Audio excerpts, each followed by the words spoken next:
buenas tardes, bienvenidos a la UNAM Responde. Los invitamos a que nos acompañen durante los siguientes minutos. Hoy que estaremos conmemorando los primeros 80 años de la Coordinación de Humanidades de nuestra universidad. Además, tenemos una nueva historia de UNAM Global TV, tenemos una convocatoria que habla sobre medio ambiente y juventudes y mucho más. Quédense con nosotros.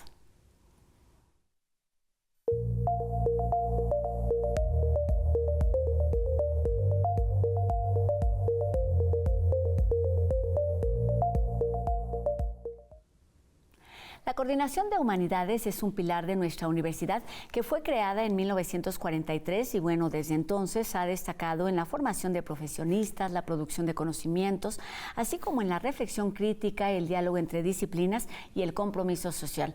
Esto a través de la filosofía, la historia o la literatura y otras muchas áreas. Y para festejar estas primeras 8 décadas de trabajo, recibimos esta tarde al doctor Miguel Armando López Leiva, quien es el actual coordinador de Humanidades de nuestra universidad. Gracias, doctor, y bienvenido a la UNAM Responde. Al contrario, muchas gracias por la invitación.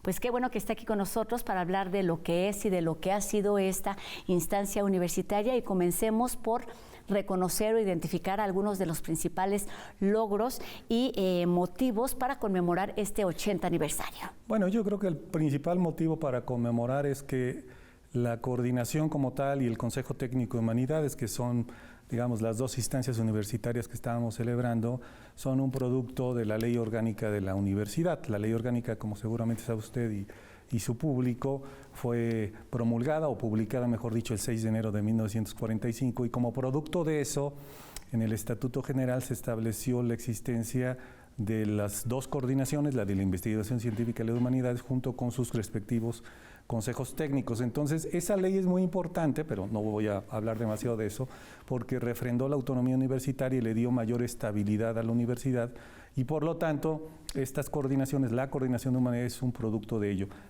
¿Cuál es uno de esos logros? Bueno, podríamos hablar de muchas cosas que hace la coordinación y el subsistema de humanidades, que es finalmente el cuerpo que le toca articular a esta coordinación. Yo creo que el principal logro en estos 80 años es haber establecido y consolidado un polo de investigación en humanidades que ha tenido diversos impactos en el transcurso del tiempo. Dice algo muy importante que tiene que ver con los intereses, las prioridades fundacionales de nuestra universidad en todas las áreas o en todas las líneas que definen lo que es nuestra casa de estudios. En este sentido, ¿cómo se ha transformado? ¿Qué permanece hoy? ¿Cómo se ha diversificado esta coordinación? Es una buena pregunta lo de la diversificación, porque en efecto, de cómo se originó a cómo hoy está conformada la coordinación, el subsistema de humanidades. A mí me gusta más hablar del subsistema porque es todo el conjunto de institutos, centros que tenemos. Sí se nota un cambio. Que la conforman, digamos. Así es. Le cuento cómo se origina cuando se establece la coordinación y el Consejo Técnico de Humanidades. En realidad había en realidad había 3 institutos y un centro. El Instituto de Investigaciones Sociales, que se funda en 1930, justamente un año después de la autonomía universitaria, por lo cual es anterior al Consejo Técnico y a la coordinación. Lo mismo que el Instituto de Investigaciones Estéticas, que se funda como Laboratorio del Arte y en 1936 adquiere esta denominación que ahora tenemos de Instituto de Investigaciones Estéticas, que por cierto también cumple 95 años en unos próximos días. En este 2025. Exactamente. El Instituto de Investigaciones Históricas, y antes de ser Instituto de Investigaciones Filosóficas, existe un centro que tiene ese propósito, que también se integra a la coordinación de humanidades, más la Biblioteca Nacional, que ya existía y de hecho tiene un mandato desde la época de Benito Juárez, que si quieren, si nos da oportunidad podríamos platicar. Claro. Eso es el subsistema en 1945, con algunas entidades, como le digo, previas a la propia coordinación. Hoy día, en 2024, tenemos 34 espacios, para decirlo de esa manera. ¿Cuántos institutos? Tenemos 11 institutos, 7 centros de investigación, que en general suelen ser como un paso previo a convertirse en un instituto y que tiene otras características en las que no voy a ahondar en este momento. 9 programas universitarios, 2 unidades regionales que están ancladas en Michoacán, una en Jiquilpan y otra en Morelia, 4 museos, y la que a mí me gusta presumir, que es la Casa de las Humanidades, que es una especie de centro cultural que está justamente en el centro de Coyoacán. Entonces, pasamos, para decirlo numéricamente y de manera muy rápida y quizás muy esquemática, de 4 entidades en su origen a prácticamente 34 espacios entre los que hay institutos, centros y programas. De todos estos espacios, de todas estas tareas, ¿qué es lo que unifica? ¿Qué es lo que da la esencia a la coordinación de humanidades, entendiendo o dirigiéndola a las temáticas, las problemáticas que atiende esta coordinación, doctor? Yo creo que lo que unificó en un principio, y ahorita voy a la actualidad, a estos espacios o estos institutos y centros que se empezaron a formar, es la comprensión de lo que implicaba las humanidades. Hoy, por ejemplo, se habla de humanismo, pero nosotros hablamos propiamente de humanidades. Y en lo que se remite eso en su origen, y de hecho hay un conjunto de excoordinadores y excoordinadores de humanidades, porque eran prácticamente hombres los excoordinadores antes del 2000, se refería o nos remitía a lo que se le puede denominar la experiencia humana o el comportamiento humano. Todo aquello que tuviera que ver con la expresión de las manifestaciones culturales en su máxima expresión era lo que se entendía como humanidades. Con el transcurrir del tiempo, y esto para llegar a lo que hacemos hoy, que implica ahora las humanidades, eso fue cambiando, yo creo que para bien, porque se fue ampliando el rango de intereses de la coordinación y del subsistema de humanidades, de tal modo que probablemente puede estar siendo un poco esquemático, pero probablemente desde los años 70, años 80 del siglo pasado, fue adquiriendo una fisonomía en la que se agregaban las ciencias sociales. Entonces, si usted hoy ve los institutos y centros, que son básicamente el núcleo duro de esta coordinación y del subsistema, usted se va a encontrar, desde luego, institutos y centros que son de humanidades en el sentido de lo que yo hablaba, de ser el núcleo de la cultura y de la expresión humana, de las diversas manifestaciones artísticas y culturales, pero también va a encontrar un núcleo muy importante de investigación que se realiza en el área de las ciencias sociales con otro tipo de disciplinas, antropología, sociología, ciencia política, solo por mencionar algunas. Entonces, ¿qué es lo que unifica? Lo unifica eso, es el entendimiento de qué son las humanidades y las ciencias sociales el día de hoy. Y cómo este trabajo es importante y ha sido importante a lo largo de todas estas décadas en el sentido de formalizar, de institucionalizar lo que son las humanidades y las ciencias sociales a través de estos tres ejes que, por supuesto, definen también las tareas de nuestra casa de estudios, que son la docencia, la investigación y la difusión de la cultura. Sí, claro, esas son las tres funciones sustanciales que, de hecho, hacemos eso y solemos hacer más. Claro, hay que tener, digamos, en mente que los institutos, y por eso las dos coordinaciones son polos de investigación, exacto, tenemos una actividad más concentrada en la investigación. Así fueron fundados y así fueron pensados. Claro que con el paso de los años eso ha cambiado mucho y desde luego tenemos que hacer docencia no con la misma carga e intensidad que haces en las facultades y escuelas, y las facultades y escuelas pues también tienen que hacer alguna parte de investigación que nos corresponde. Entonces, es importante el subsistema en ese sentido porque contribuimos de una manera muy significativa, muy importante al desarrollo de la ciencia en particular, de las humanidades en particular, y yo creo que tiene un impacto a nivel de la propia universidad porque somos, me atrevería a decir, referentes en muchos ámbitos de estudio, de investigación, de análisis. Ahora que le decía yo que se va a celebrar los 95 años del Instituto de Investigaciones Estéticas, pues el instituto es referente en los estudios del arte, en la historia del arte, por ejemplo, ¿no? Claro.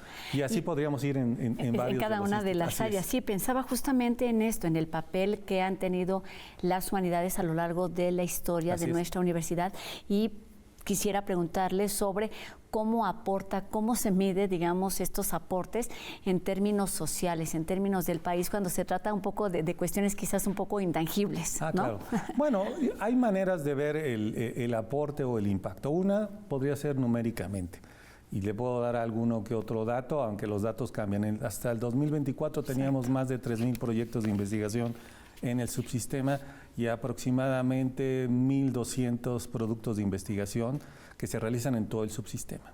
Entonces, es una manera de verlo. Claro, si usted quiere desglosarlo y verlo con más detalle, pues habría que ver el impacto en los índices de las revistas, en qué tipo de publicaciones se realizan, dónde se editan, y ese es un detalle más fino. Pero numéricamente podría ver usted el impacto en eso, podría ver el impacto, por ejemplo, en el Sistema Nacional de Investigadores, que hoy se llama de investigadores e investigadoras.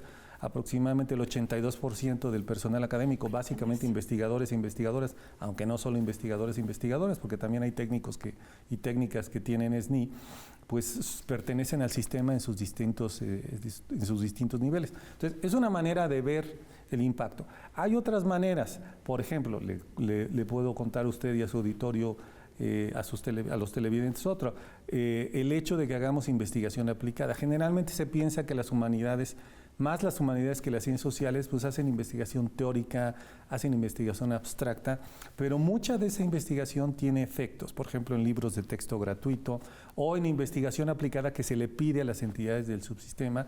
Y hay varios ejemplos de ese tipo de investigación aplicada que se ha realizado a lo largo de los años. ¿Qué quiere decir eso? Que la investigación básica se realiza para producir, y estoy haciendo una simplificación, desde luego, se realiza para producir conocimiento como tal. Es decir, que el valor de la investigación es generar conocimiento, y la investigación aplicada implica que se genera conocimiento para tener un efecto práctico en la vida en general del país, en ámbitos de salud, de economía, en fin, y de ambas cosas tenemos. Entonces, una manera también de ver ese impacto es ver en qué ámbitos específicos de este país logramos hacer investigación aplicada y qué tanto logramos modificar ciertas condiciones o ayudar, mejor dicho, porque no somos gobierno, ayudar o contribuir exactamente a que se resuelvan esos problemas. Recordemos que por ley orgánica pues estamos mandatados a contribuir, justamente es la palabra correcta, a resolver los problemas nacionales, y creo que eso lo ha hecho durante muchos años el subsistema de distintas maneras y en distintos grados. Y en este sentido, pues un 80 aniversario significa para reconocer, digamos, esa larga historia, ese trayecto, pero también para plantearse nuevos retos, nuevos objetivos. ¿Hacia dónde mira, hacia dónde gira a partir de hoy esta coordinación de humanidades en nuestra casa de estudios, doctor? Bueno, un reto que estamos haciendo ahora, pero a lo mejor puede sonar como retrospectivo y ahorita voy a algo más a futuro, es recuperar la memoria de la coordinación como tal, es decir, recuperar lo que hemos sido. La lógica a veces de las discusiones identitarias es, para saber quiénes somos, necesitamos saber quiénes hemos sido, y entonces para proyectarnos hacia el futuro. Un país, una sociedad, o incluso una persona que sepa quién es y esté bien anclado en sus raíces, pues podrá saber hacia dónde va. Entonces, una cosa que estamos trabajando, y eso sí lo veo como un reto para los próximos 2 años, 3 años, que es lo que tentativamente yo podría estar en esta coordinación de humanidades, es recuperar nuestra memoria. Entonces, hemos hecho cosas como recuperar los testimonios de coordinadores y coordinadoras de humanidades. Hemos tenido incluyéndome a mí, somos 22 coordinadores y coordinadoras de humanidades, de las cuales han sido solamente 4 mujeres, lo cual nos habla también de cómo habían sido las cosas antes del 2000. Estamos preparando varios libros que recuperen todo ese historial de la coordinación, desde el punto de vista, por ejemplo, arquitectónico, de los espacios que ocupaba. Usted me preguntaba cómo podemos ver la evolución también de la coordinación. Bueno, eso te puede ver desde que estaba en el barrio universitario, los primeros institutos, hasta ahora que hay una ciudad de la investigación en humanidades, y de hecho así se llama, ¿no? Entonces, ese es un reto, digamos, si usted quiere verlo así, retrospectivo, pero que tiene que ver con la identidad. Ahora, un reto fundamental que creo que tenemos que seguir trabajando, y yo creo que es un reto que tiene la universidad, pero voy a hablar de las humanidades, es la interdisciplina. Incluso me atrevería a decir la transdisciplina. La coordinación tiene cuando menos 3 entidades, y creo que son centros, si no me falla la memoria: el CRIM, el Regional de Investigaciones Multidisciplinarias, el CIMSUR, el multidisciplinario en la frontera sur, y el CEICH, el Interdisciplinario en Ciencias Humanidades, que tienen esa vocación por su nombre, por su misión y por su conformación. Pero yo creo que lo que debemos de hacer es que, más allá que haya centros que se dediquen a eso, necesitamos trabajar para que el subsistema haga mayor diálogo dentro de sí mismo, que sí lo hace, pero quizás no sea tan visible y no sea tan fuerte como lo estamos haciendo, como estamos intentando hacerlo ahora. Y desde luego el diálogo natural y necesario que siempre tenemos que hacer es con la otra coordinación y con las otras disciplinas de la otra coordinación. Y para eso, en lo que estamos trabajando en los hechos, como un reto en relación con esta pregunta, es una agenda de investigación en humanidades y en las ciencias sociales, que lo que permita establecer es cuáles son los temas más importantes del subsistema de humanidades visto desde todas sus instancias y muy particularmente sus centros e institutos, y cómo podemos aportar posibles vías de solución o posibles salidas para que este país mejore en algunos de sus problemas. Pues con esto responde las preguntas que tenía planteada con respecto justo a la relación, al vínculo con otras disciplinas, con otras instancias de nuestra universidad, la invitación para que el público se pueda acercar y pueda conocer estas tareas más a detalles, pues es a través del sitio en donde podemos encontrar diferentes micrositios. Cuéntanos exactamente cómo están, digamos, estructurados para tener claridad. Claro que sí. Antes de hablar del micrositio, porque tiene que ver con el micrositio, en las instalaciones de la Coordinación de Humanidades, el día que hicimos el acto protocolario, el 18 de marzo, hicimos la inauguración de una línea del tiempo, que en realidad lo que habla es cómo ha evolucionado la coordinación, el subsistema y el consejo técnico desde 1945 a la fecha. Y lo hicimos desde 3 perspectivas y ahora voy a los micrositios porque ahí se puede ver eso.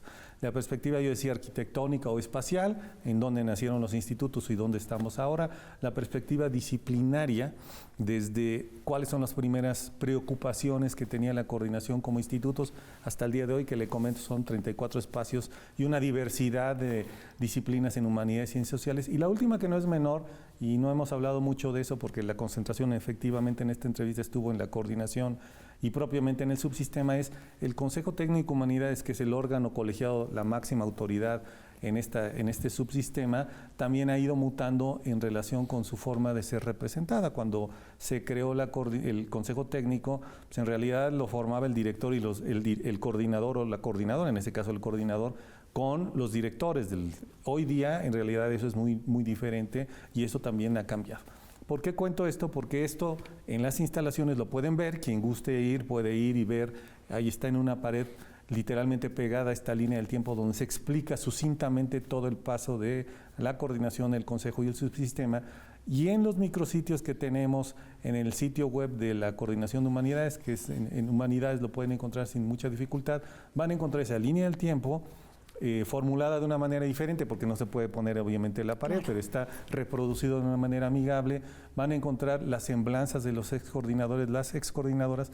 Y una cosa que a mí me gusta mucho, hablaba hace un momento de los testimonios, hicimos entrevistas con 10 de las 11 personas que están todavía con nosotros, que fueron coordinadores y coordinadoras de humanidades, y ustedes podrán encontrar ahí la cápsula que se presentó el 18 de marzo pasado y las entrevistas in extenso que van a formar parte de un libro probablemente este año. Entonces hay un conjunto de materiales que para aquellas personas que estén interesadas en conocer el quehacer de la coordinación del subsistema, ahí van a encontrar una parte que creo puede ser significativa, porque lo demás pues lo pueden encontrar en sus libros, en sus publicaciones, en todo lo que hacemos día a día. Que es un brazo muy fuerte de esta coordinación. Pues aquí terminamos entonces este primer acercamiento, digamos, a esta coordinación de humanidades que está celebrando 80 años, y parte de todo este trabajo y de todos estos aportes los podemos conocer también a través de este sitio y de las actividades que lleva a cabo de forma constante durante la pandemia por COVID-19, que fue cuando surgimos aquí en este espacio en TV UNAM. Pues hablábamos mucho de los retos, de las responsabilidades que tenían estas áreas del conocimiento, que durante mucho tiempo quizás habían estado pues sin olvidadas, no tan visibilizadas, y con esta crisis de salud se hace más que necesaria el trabajo, los aportes de la gente de humanidades desde todas las áreas. Así es que muchas gracias por estos minutos, felicidades por estos 80 años, a usted y a toda la comunidad que ha sido parte de esta historia aquí en nuestra Universidad Nacional Autónoma de México. Doctor Miguel Armando López Leiva, coordinador de humanidades de nuestra universidad. Gracias. Muy amable. Gracias, doctor. Y ahí está la invitación. Y bueno, ahora les platico sobre una estrategia para que las juventudes formen parte de la solución en materia de cambio climático. Estudiantes de bachillerato de nuestra universidad, expertos del medio ambiente y diseñadores se reunirán para crear videojuegos y juegos de mesa en torno a los retos ambientales de nuestro planeta. Se trata del Game Jam Climathon, que organiza la revista de la universidad en colaboración con otras instancias, y se llevará a cabo el próximo viernes 4 de abril de 10 de la mañana a 4 de la tarde, esto en Casa del Agua, allá en Chapultepec. La entrada es libre, pero el cupo es limitado, así es que ya pueden realizar el registro inscribiéndose al correo que aparece en nuestra pantalla. Y como lo hizo evidente el día de ayer, Teuchitlán sigue estando en el centro de atención, generando reacciones en el ámbito político, social y también en los medios de comunicación. Y es el tema, por supuesto, al que se refiere esta tarde de nueva cuenta Jacobo Dayan.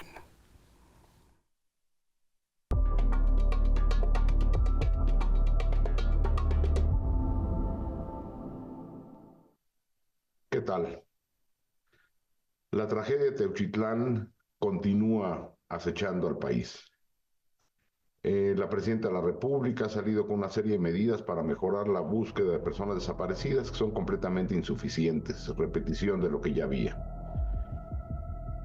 Pero poco se ha hablado de cómo detener este fenómeno. ¿Qué se va a hacer para detener este fenómeno? ¿Qué se va a hacer para que no continúe la impunidad?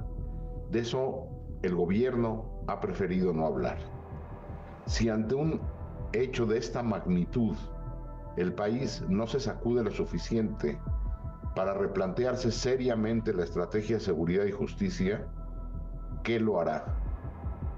Parece la clase política más preocupada por esquivar el golpe que por atender la tragedia. Se acumulan las historias, los San Fernando, los Ayotzinapas, los Teuchitlán y una larguísima lista. ¿En qué momento se dirá basta ya? Y se exigirá seriamente una estrategia de seguridad y justicia que pase por la reconfiguración de los aparatos de seguridad, fiscalías y policías de investigación con mecanismos extraordinarios de justicia, como se hace en países que atraviesan situaciones de violencia como la mexicana, por comisiones de la verdad verdaderamente independientes, con la profesionalización de las policías civiles. La militarización no nos sacará de esto, y menos un aparato de justicia que no elimina los vínculos político-criminales. Teuchitlán se suma a la larga lista y parece el país no reaccionar. Gracias.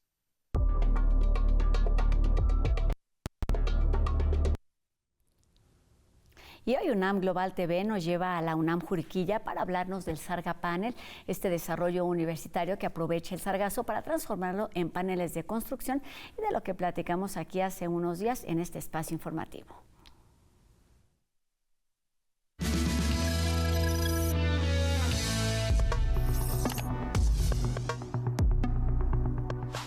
El sargazo llega en grandes cantidades a las playas del Caribe. En 2024, tan solo en Quintana Roo se recolectaron cerca de 37,000 toneladas en aguas someras y playas. Su presencia amenaza la vida marina, el turismo y el comercio local.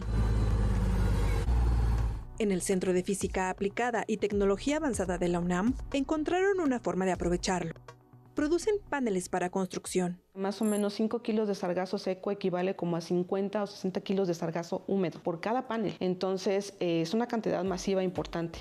El Sarga Panel, creado en la UNAM Juriquilla, incorpora innovaciones funcionales. Una de las grandes ventajas es que son aislantes, no permite la propagación de la flama. En las propiedades mecánicas competimos bastante bien, inclusive mejoramos algunas propiedades como por ejemplo de flexión.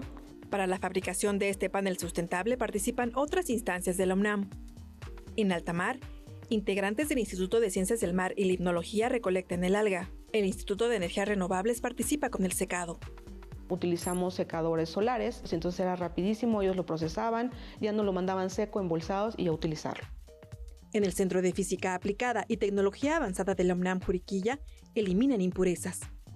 Principalmente sales, arena o algunos otros contaminantes, incluso plásticos. Con esta materia prima, en conjunto con fibras orgánicas y algunos otros componentes, elaboramos esta pulpa.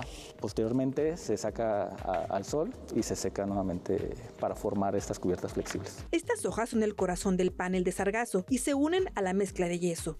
La ventaja de nuestro proyecto es que puede ser fácilmente acoplado a una línea de producción convencional. No tendrías que instalar nada, o sea, por ejemplo, cualquier otra empresa que se dedique a la fabricación de paneles lo puede hacer instalar sin ningún problema, no tendría que invertir en nada, más que en la adquisición del sargazo. El costo de un sargapanel una vez que salga al mercado es competitivo con lo que es los paneles que hay actualmente.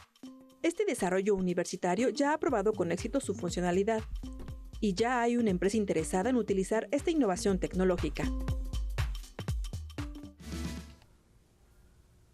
uno de esos tantos trabajos que genera nuestra casa de estudios en beneficio de la sociedad. Y con esto terminamos nuestro programa de hoy. Agradecemos a Ricardo Iturbe su participación en la interpretación de lengua de señas mexicana, y a todos ustedes les recordamos que podemos estar en contacto a través de nuestras redes sociales. Aparecen en este momento en nuestras pantallas para que nos hagan llegar sus dudas, sus comentarios y sigamos haciendo juntos La UNAM Responde. Y pues con esto acabamos. Nos vemos aquí mañana a 2:30 de la tarde, por supuesto, en TV UNAM. Adiós.